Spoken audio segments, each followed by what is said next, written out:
સરસ્વતી વિદ્યા મંડળ સંચાલિત શેઠ સરસ્વતી વિદ્યાલય સરસ્વતીના online teaching પ્રોગ્રામમાં આપણું હાર્દિક સ્વાગત છે. મિત્રો, આજે આપણે વાણિજ્ય વ્યવસ્થા અને સંચાલન જેમાં ધોરણ 11 પ્રકરણ નંબર 6 ધંધાકીય વ્યવસ્થાના સ્વરૂપો 2 એમાં સંયુક્ત હિસ્સાવાળી કંપની એ અંગે આપણે સમજ મેળવીએ.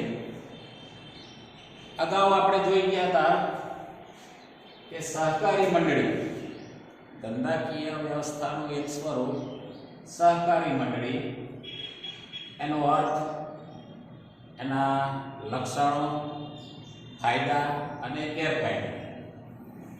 એવી રીતે આ પ્રકરણમાં બીજું એક ધંધાકીય વ્યવસ્થાનું સ્વરૂપ, એનું નામ છે સંયુક્ત હિસ્સાવાળી કંપની. મોટે ભાગે જનરલ આપણે આ આખું નામ બોલતા નથી, કંપની શબ્દ આને માટે વાપરીએ છીએ. તો સંયુક્ત હિસ્સાવાળી કંપનીનો ઉદ્ભવ શા માટે થયો? તો અગાઉના વિવિધ સ્વરૂપો આપણે જોયા: એકાંકી વેપારી ભાગીદારી પેઢી, સહકારી મંડળી, હિન્દુ અવિભક્ત કુટુંબ. આમાં અમુક મર્યાદાઓ હતી. દાખલા તરીકે સંચાલન શક્તિની મર્યાદા, મૂડીની મર્યાદા. તો આવી બધી મર્યાદાઓ દૂર કરવા માટે આ કંપની સ્વરૂપ અસ્તિત્વમાં આવ્યું. તો કંપની એટલે શું, એનો અર્થ આપણે સમજીએ. કંપની એ સમાન હેતુઓ માટે કાયદાથી અસ્તિત્વમાં આવતી કૃત્રિમ વ્યક્તિ છે. કાયદાની દ્રષ્ટિએ કંપની એ કૃત્રિમ, અદ્રશ્ય અને અમૂર્ત વ્યક્તિ છે. 2013માં નવો કંપનીદારો અસ્તિત્વમાં આવ્યો. એમાં એક વ્યાખ્યા આપી છે કે આ કાયદા હેઠળ સ્થપાયેલી, એટલે કે 2013ના કાયદા હેઠળ સ્થપાયેલી અથવા આ અગાઉના કાયદા હેઠળ સ્થપાયેલી, એટલે કે અગાઉનો કાયદો આપણને ખબર છે કંપનીદારો 1956, એ બધી જ કંપનીઓ કંપની કહેવામાં આવે છે. હાલ ધંધાકીય વ્યવસ્થાના સ્વરૂપો, એમાં બધા સ્વરૂપોની સરખામણીમાં આપણે જોઈએ તો કંપની સ્વરૂપનો વ્યાપ ધીમે ધીમે દિવસે દિવસે ખૂબ વધતો જાય છે. તેના લક્ષણો જોઈએ, કંપનીના લક્ષણો. તો સૌથી પહેલું છે કાયદેસરનું વ્યક્તિત્વ. એની વ્યાખ્યામાં જ આપણે જોઈ ગયા કે કંપની એ કાયદાની દ્રષ્ટિએ કૃત્રિમ, અદ્રશ્ય અને અમૂર્ત વ્યક્તિ છે. કંપનીની નોંધણી થાય એટલે કાયદાકીય રીતે એનું અલગ વ્યક્તિત્વ એને પ્રાપ્ત થતું હોય છે. બીજું છે કાયમી અસ્તિત્વ. કંપનીનું અસ્તિત્વ કાયમી રહે છે, લાંબા સમય સુધી.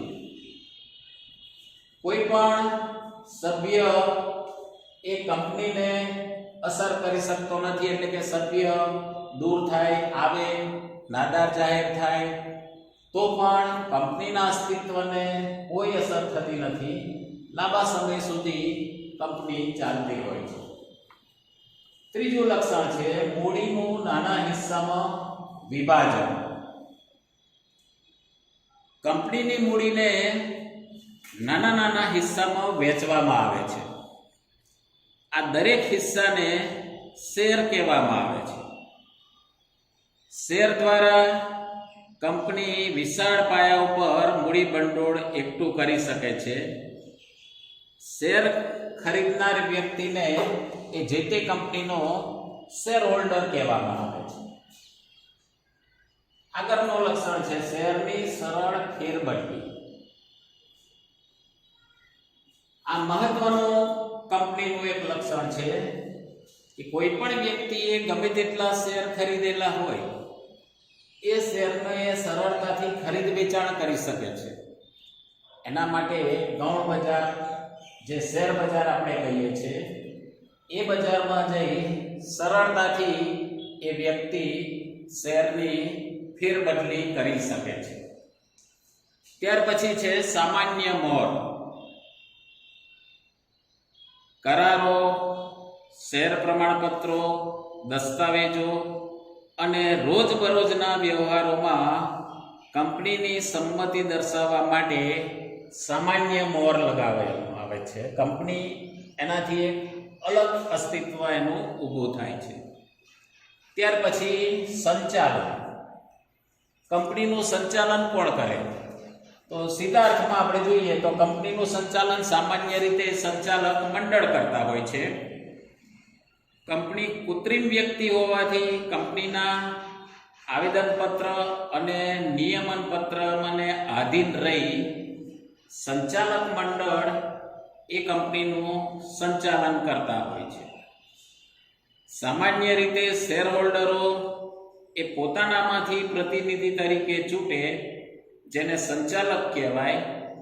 સંચાલકો સામૂહિક રીતે સંચાલક મંડળ તરીકે ઓળખાય છે, જે કંપનીનું સંચાલન સંભાળે છે.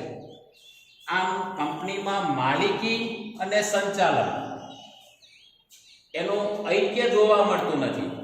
એટલે કે જે માલિકો છે અને જે સંચાલકો છે એ બધી અલગ અલગ વ્યક્તિ છે. દાખલા તરીકે કોઈ વ્યક્તિએ કંપનીના શેર ખરીદ્યા તો એ કંપનીનો એટલા હિસ્સા માટે માલિક ગણાય, પણ સક્રિય સંચાલનમાં એ ભાગ લેતો નથી. આ માલિકી અને સંચાલન એ કંપની માટે અલગ વસ્તુ છે. ત્યાર પછી છે સભ્યનો દરજ્જો. કંપનીમાં સંચાલન અને માલિકી અલગ હોવા ઉપરાંત કંપનીને અલગ કાનૂની કૃત્રિમ વ્યક્તિત્વ મળતું હોવાથી કોઈ સભ્ય કંપની વતી કરાર કરી શકે નહીં કે સભ્યના કોઈ કૃત્યથી કંપની બંધનકર્તા બની શકે નહીં, પરંતુ સભ્ય કંપની સાથે કરાર કરી શકે. સભ્ય સંખ્યા. કંપનીમાં કેટલી સભ્ય સંખ્યા હોવી જોઈએ? તો એમાં બે પ્રકારની કંપની, જાહેર કંપની અને ખાનગી કંપની. તો ખાનગી કંપનીમાં ઓછામાં ઓછા 2 સભ્યો અને વધુમાં વધુ 200 સભ્યોની મર્યાદા છે. જ્યારે જાહેર કંપનીમાં ઓછામાં ઓછા 7 સભ્યો અને વધુ સભ્યો ઉપર કોઈ નિયંત્રણ નથી. એટલે કે કંપનીમાં ગમે તેટલા વધારેમાં વધારે સભ્યો હોઈ શકે છે. સભ્યોની જવાબદારી. કંપનીમાં જે સભ્યો છે, જે શેર હોલ્ડરો છે, એની જવાબદારી મર્યાદિત કે અમર્યાદિત હોઈ શકે. સામાન્ય રીતે મર્યાદિત જવાબદારી વાળી જ કંપનીઓ આપણા દેશમાં છે. એટલે કે કંપની ફડચામાં જાય, નુકસાન પામે તો એ કંપનીમાં જે સભ્ય હોય એણે શેર જેટલી રકમના ખરીદ્યા હોય એટલી રકમ પૂરતી જ એની જવાબદારી. અમર્યાદિત જવાબદારીવાળી કંપની હોય તો આવેદનપત્રમાં દર્શાવવું પડે. જોકે આપણા દેશમાં ફક્ત મર્યાદિત જવાબદારીવાળી જ કંપનીઓ અસ્તિત્વમાં છે. ત્યાર પછી છે મૂળભૂત અધિકાર. કાયદાથી કંપનીને અલગ કાનૂની અસ્તિત્વ મળે છે, પરંતુ કંપની દેશની નાગરિક નથી. તેથી નાગરિકને પ્રાપ્ય એવા મૂળભૂત અધિકારો કંપનીને મળતા નથી. અને છેલ્લો મુદ્દો છે શેર દીઠ મતાધિકાર. કંપનીમાં સામાન્ય રીતે મત આપવાનો થાય. શેર હોલ્ડરો એ સંચાલકોને ચૂંટે અથવા તો સામાન્ય સભામાં સર્વાનુમતે કોઈ નિર્ણય લેવાનો હોય ત્યારે મત આપવાનો થાય. ત્યારે શેર દીઠ મતાધિકાર છે. એટલે કે વ્યક્તિ પાસે જેટલા શેર હોય એટલા શેર, એટલે કે એટલા મત એ કંપનીમાં આપી શકે. સહકારી મંડળીમાં અગાઉ આપણે જોઈ ગયા હતા એવું નથી. સભ્ય દીઠ મતાધિકાર હોય છે. વ્યક્તિ પાસે ગમે તેટલા શેર હોય પણ એ ફક્ત એક જ મત આપી શકે. ત્યાર પછી ફાયદા આપણે જોઈએ કંપનીના. તો સૌથી પહેલો ફાયદો છે વિશાળ મૂડી ભંડોળ. સામાન્ય રીતે કંપની એની મૂડીને નાના નાના હિસ્સામાં એટલે કે શેરમાં વેચી નાખે છે. શેર દીઠ મતાધિકાર હોવાથી વધુ શેર ખરીદવાનું આકર્ષણ લોકોમાં રહે છે. પરિણામે કંપની મોટા પ્રમાણમાં વિશાળ પ્રમાણમાં મૂડી એકત્રિત કરી શકે. બીજો ફાયદો છે શેરની સરળ ફેરબદલી. માન્ય શેર બજારમાં શેરની લે વેચ સરળતાથી થઈ શકતી હોવાથી કંપનીનો સભ્ય ઈચ્છે ત્યારે શેર વેચી નાણાં મેળવી શકે અને જરૂરિયાત પ્રમાણે એ પાછો શેર ખરીદી પણ શકે. પરંતુ ખાનગી જે કંપનીઓ છે એ ખાનગી કંપનીઓમાં શેરની ફેરબદલી ઉપર નિયંત્રણ છે. એટલે કે એના શેર ખરીદી કે વેચી શકાતા નથી. ત્રીજું છે સભ્યોની મર્યાદિત જવાબદારી. આપણે અગાઉ લક્ષણોમાં પણ જોઈ ગયા કે શેરથી મર્યાદિત જવાબદારી વાળી જે કંપની હોય એના સભ્યોની જવાબદારી તેમણે ખરીદેલા શેરની મૂળ કિંમત પૂરતી જ મર્યાદિત હોય છે. એટલે કે કંપની ફડચામાં જાય કે કંપનીનું વિસર્જન થાય તેવા સંજોગોમાં તેમણે શેરની મૂળ કિંમત કરતાં વધારે નાણાં ચૂકવવાના રહેતા નથી. ત્યાર પછી છે આગળનો મુદ્દો છે અલગ વ્યક્તિત્વ અને લાંબુ આયુષ્ય. કંપનીનો કાયદા દ્વારા અલગ વ્યક્તિત્વ હોવાને કારણે એનું આયુષ્ય પણ ખૂબ લાંબુ હોય છે. આપણે એની વ્યાખ્યામાં જોઈ ગયા કે કંપની કાયદા દ્વારા એના સભ્યોથી અલગ વ્યક્તિત્વ અને અસ્તિત્વ જોવા મળે. એટલે કે સભ્યના મૃત્યુ, નાદારી, અસ્થિર મગજ થવાનો સંજોગ ઊભો થાય કે સભ્ય દ્વારા શેરની ફેરબદલી થાય, આવા કોઈ પણ કારણસર કંપનીને અસર થતી નથી. એટલે કંપનીનું આયુષ્ય ખૂબ લાંબુ હોય છે. ત્યાર પછીનો મુદ્દો છે વિશાળ કદના લાભ. કંપની મોટું કામકાજ હોવાથી એની ખરીદી વેચાણ તથા આધુનિક યંત્રો, નિષ્ણાતોની સેવા, સંશોધન વગેરેને કારણે ઓછા ખર્ચે મોટા પાયા પર ઉત્પાદનના લાભ મેળવી શકે છે. આથી કંપનીને આર્થિક વિકાસના એન્જિન તરીકે પણ ઓળખવામાં આવે છે. છઠ્ઠો એનો ફાયદો છે કાર્યક્ષમ સંચાલન. કંપનીનું સંચાલન કાર્યક્ષમ રીતે થતું હોય છે. નિષ્ણાતોની સેવા, કાર્યકુશળ સંચાલકોને કારણે કંપનીનું સંચાલન વ્યવસાયલક્ષી અને કાર્યક્ષમ બને છે. લોકશાહી સંચાલન. સભ્યોએ ચૂંટેલા પ્રતિનિધિઓ એટલે કે સંચાલકો દ્વારા કંપનીનું સંચાલન લોકશાહી રીતે થાય છે.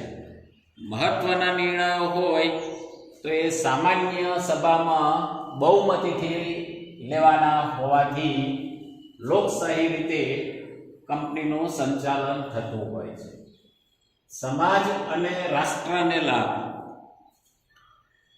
જાહેર જનતા તેમની બચતોનું કંપનીમાં શેર, ડિબેન્ચર, જાહેર થાપણોમાં રોકાણ કરે છે. એટલે બચતને પ્રોત્સાહન મળે છે. રોકાણ ઉપર એમને ડિવિડન્ડ અથવા વ્યાજની આવક મળતી હોય છે. મોટા પાયા પર ઉત્પાદનના લાભ સમાજના લોકોને પણ મળે છે.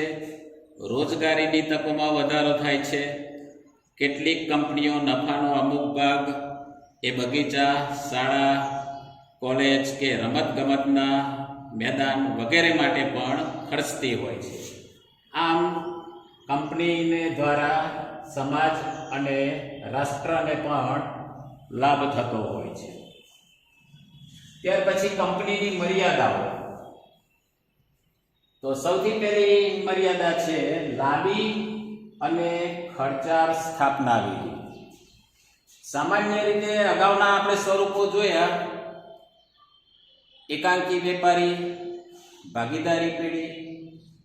એની સરખામણીમાં કંપનીની સ્થાપના વિધિ ખૂબ લાંબી અને ખર્ચાળ છે. વૈયક્તિક માલિકી અને ભાગીદારી આ બંનેમાં ખૂબ ઓછા ખર્ચે અને સરળતાથી સ્થાપના કરી શકાય.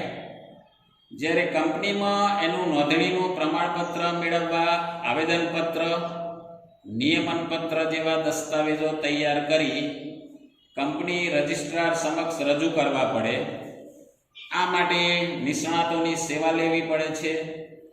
નિષ્ણાતોને તેમની સેવા માટે વધુ ફી ઉપરાંત કંપની રજિસ્ટ્રારને નોંધણી માટેની પણ ફી ચૂકવવી પડે છે. બીજું છે ધારાકીય નિયંત્રણ. કંપની કાયદા દ્વારા અસ્તિત્વમાં આવે છે. કંપનીએ તેની હયાતી દરમિયાન કાયદાની જોગવાઈઓનું પાલન કરવું પડે. નિયમિત સમયે પત્રકો, અહેવાલો, હિસાબો આ બધું કંપની રજિસ્ટ્રારને મોકલવા પડે. સેબી દ્વારા કેટલીક જોગવાઈઓ હોય તો એનું પણ કંપનીએ પાલન કરવું પડે.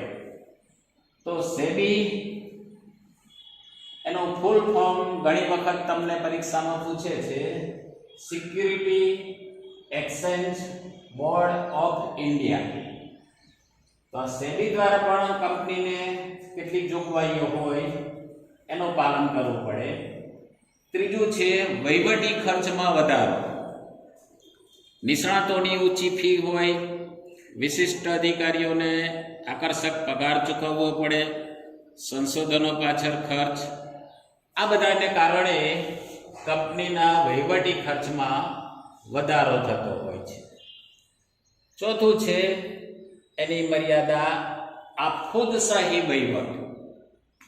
સભ્યોને કાયદા દ્વારા ઘણા બધા હક્કો આપવામાં આવ્યા હોવા છતાં તેઓ કંપનીમાં માત્ર નામની જ સત્તા ભોગવે છે.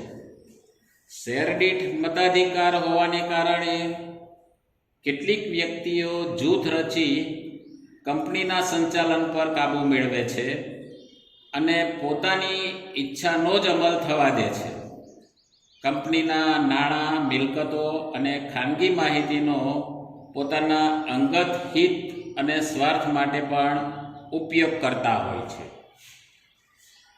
રહસ્યોની જાળવણીમાં મુશ્કેલી.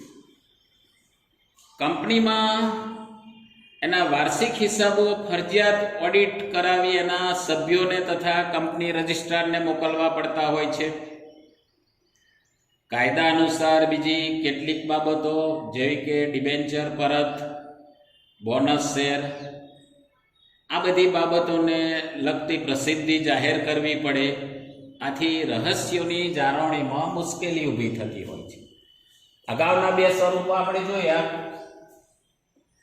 એકાંકી વેપારી એમાં ફક્ત એક જ વ્યક્તિ હોય, ભાગીદારી પેઢી એમાં માત્ર અમુક જ ભાગીદારો હોય, નિયંત્રિત સંખ્યા હોય, એટલે ત્યાં રહસ્યોની જાળવણીમાં મુશ્કેલી ઊભી થાય નહીં.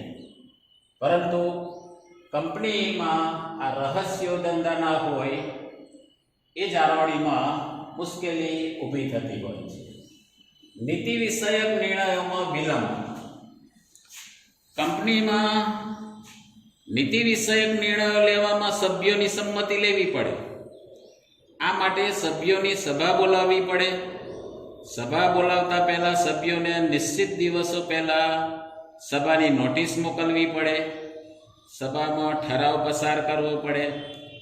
આ બધામાં સમય વ્યય થતો હોવાથી કંપનીમાં અગત્યના જે નિર્ણયો લેવામાં આવે છે એમાં વિલંબ થાય છે. ઓછી પરિવર્તનશીલતા. વૈયક્તિક માલિકી અને ભાગીદારી પેઢીની સરખામણીમાં કંપનીમાં પરિવર્તનશીલતા ઓછી છે. ઝડપથી એમાં કોઈ બાબતમાં ફેરફાર થઈ શકતો નથી. અને છેલ્લું છે સટ્ટાખોરીને ઉત્તેજન. સામાન્ય રીતે સંચાલકો પોતાની કંપનીની ખાનગી માહિતીથી વાકેફ હોવાથી શેર બજારમાં કૃત્રિમ ફેરફારો સર્જીને સટ્ટાખોરીને એ ઉત્તેજન આપે છે. આમ શેરમાં થતી સટ્ટાખોરી નાના રોકાણકારોને આર્થિક હિતમાં નુકસાન પહોંચાડતી હોય છે. અને છેલ્લી એની મર્યાદા છે સમાજને ગેરફાયદા. તો કંપનીઓમાં જે કામદારોની હડતાલ હોય, માલિકો દ્વારા તારાબંધીનો ભોગ એ સમાજે બનવું પડે. કંપનીમાં માનવી કરતાં મૂડીનું મહત્ત્વ વધારે હોવાથી ઇજારાશાહીના દૂષણો પ્રવેશે, જેથી સમાજમાં આવક અને સંપત્તિની અસમાન વહેંચણી ઊભી થતી હોય છે.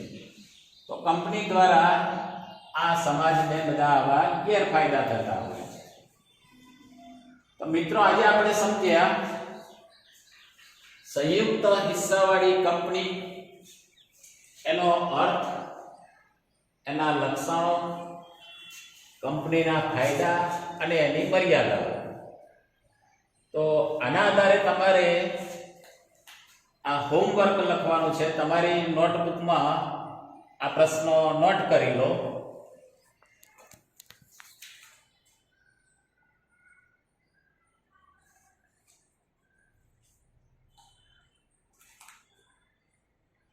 નીચેના પ્રશ્નોના વિસ્તારપૂર્વક જવાબ લખો. પહેલો પ્રશ્ન છે, આમાં કંપનીનો અર્થ આપી એની લાક્ષણિકતાઓ સમજાવો. એટલે કે કંપનીનો અર્થ લખવાનો અને લક્ષણો મુદ્દાસર લખવાના. બીજું, કંપનીના ફાયદા અને મર્યાદાઓ સ્પષ્ટ કરો. જે આપણે જોઈ ગયા એના ફાયદા અને મર્યાદાઓ એ વિસ્તારપૂર્વક આના જવાબ લખવાના છે.